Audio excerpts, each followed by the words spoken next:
I have been turning the house upside down in search of old knitting and crochet projects. But why? Because I've noticed lately that by sheer virtue of just having this channel, people have started to think I must be good at crafts, rather than just enthusiastic and stubborn. So today we'll be destroying your worldview with a trip through my worst knitting and crochet fails.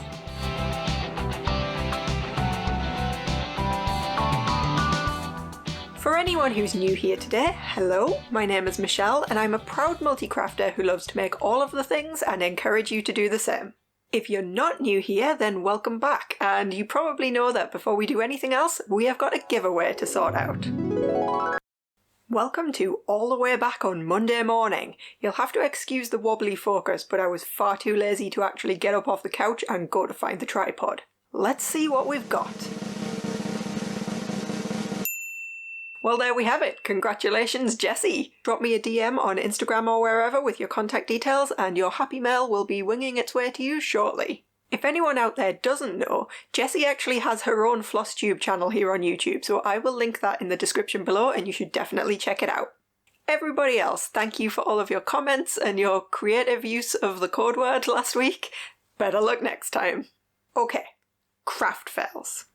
I'm going to ease us in with a milder fail first. So I'd been knitting for a couple of months and I decided to try a lace shawl. Very ambitious at my skill level, and also the only yarn I had was this entirely unsuitable bright yellow cotton. You can see there are a few mistakes, but that's what happens when you try a lace shawl after knitting for 2 months. The shawl ended up way too small, I had to add extra repeats, and even then it wouldn't expand enough when I blocked it due to being cotton.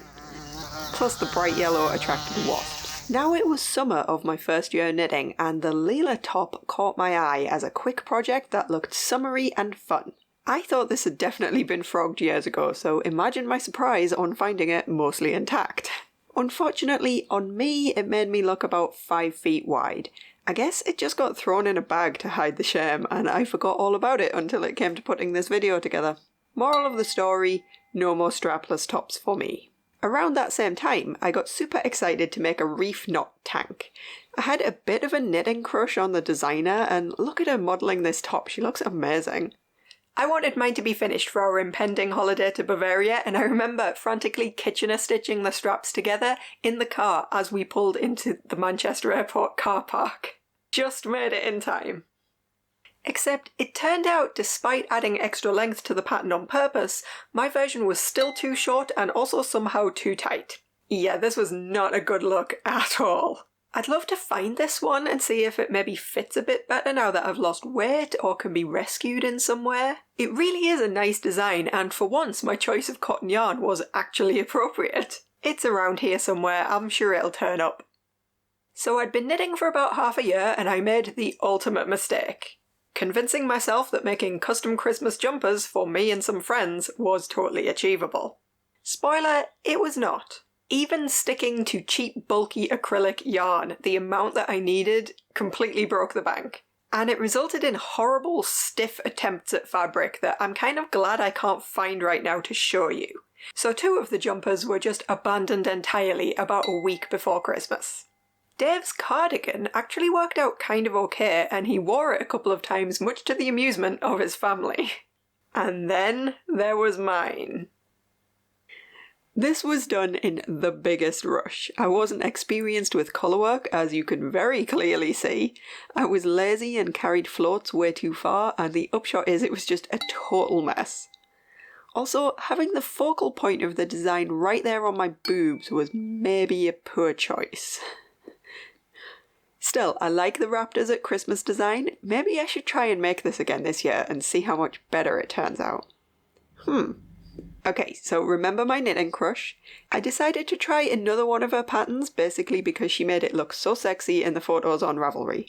It started off badly when I couldn't find sport weight yarn and ended up with this cheap scratchy fingering weight instead.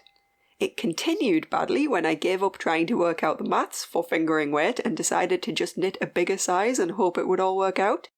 And then it also ended badly when I took it on our US road trip, showed it all the sights but rarely actually worked on it, and then realised I'd forgotten where I was up to and then it was probably never going to fit anywhere and gave up. I've still not got the heart to frog this. Maybe one day. I'd been eyeing up this Midnight Sun shawl pattern and a friend of mine was kind enough to gift it for me for my birthday. Our local yarn shop had a grand total of 3 colours of lace weight yarn, I remember, so it wasn't ideal. I did find this purple, but it's kind of on the lighter, more bluish side of purple than I usually wear. I didn't have a Swift at the time and I had to wind the yarn by hand. Unfortunately, I remember I dropped it on the floor and it took literally an entire week to detangle. And then, when I finally got cast on, the pattern was just way too difficult. The combo of trying lace yarn for the first time on my slippery metal needles that were all I had, and the fact that it was complicated double-sided lace, which I'd never done before, it just destroyed me. I think I probably restarted this 6 or 7 times over the years and only ever got a tiny bit like this done. It was frogged last summer and honestly, no regrets. I saw this pattern, Medley of Ridges, when it first came out and decided I needed it more than anything else in the world.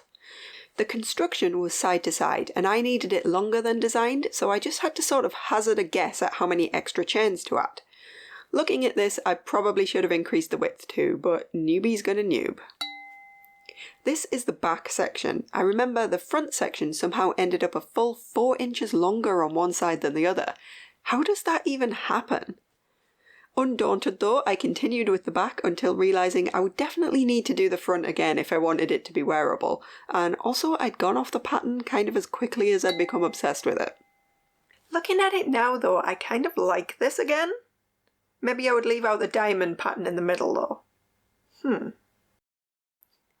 Ah yes, my ill-fated dalliance with shawl pattern design. I don't remember why I owned these colours, but I do know they're very much not me. Still, somehow it got into my head that people like bright colours and I whipped up this blinding thing. I hate it. I don't know what I was thinking. The pattern was never finished off because if you don't even like it yourself, well, what are you doing, you know? Seriously, why did I even own hot pink yarn? What? You know when you see something on Instagram and you know that the person wearing it is way skinnier and cooler than you'll ever be, but somehow you still need to make it anyway? Yeah, enter my Roxy pullover. Once again, exact same mistake as always. I just used literally whatever yarn was around the house because I didn't want to wait for more yarn to turn up. To make matters worse, the sleeves had to be shorter than intended because the yarn ran out, and then also I blocked it way too hard by accident, and now it's too big and baggy and shapeless. It doesn't look too far out on video, I think, but there's just something about it, it just feels too big to wear. Well done, me. That was a month well spent. And if that kind of brutal self-deprecation is for you, please consider liking this video and subscribing to the channel because let me tell you, there is a lot more where that came from. So by this point I had a decent collection of leftover sock yarns and I decided to try my hand at a find your fade shawl. What I managed to make wasn't so much a gradient as a random assortment of colours, but I think it could maybe have turned out okay. Except an entire year into the project and only having managed to knit about 1/5 of the thing, I discovered that 2 of the colours I'd picked out all that time ago were actually DK weight, not sock yarn. This had somehow escaped my notice for a whole year. This one was a satisfying frog, and I think that's probably where the no more shawls thing really clicked. Honorary mentions go out to this Emerald Isle cowl, which is a perfectly nice pattern that once again got ruined by my use of cotton yarn. This horrible pink scarf that I tried to make as an emergency birthday gift sped through quite impressively, but then ruined during blocking by accidentally giving it a wobbly scalloped edge. My endless fails trying to design a pattern to use up this random orange and green wool that I owned for some reason. And the wedding dress I started knitting when I got engaged, only to get this far before getting unengaged again. Ouch. And before we finish this list, consider the $5 in Paris. This was literally the first thing I ever knitted beyond my starter rectangle, and I finished mine in just a couple of weeks. Unfortunately, it was way too tight, it was frogged into a bajillion little balls and restarted a couple of years later, but I was so sure this was still only half done. I did not expect to be pulling a basically complete jumper out of this bag. Mind blown. The yarn isn't great, the pattern called for worsted, and I remember us standing confusedly in Hobbycraft trying to figure out why none of the yarn on the shelves had that written on it. So this is bulky acrylic. But come on, this isn't half bad.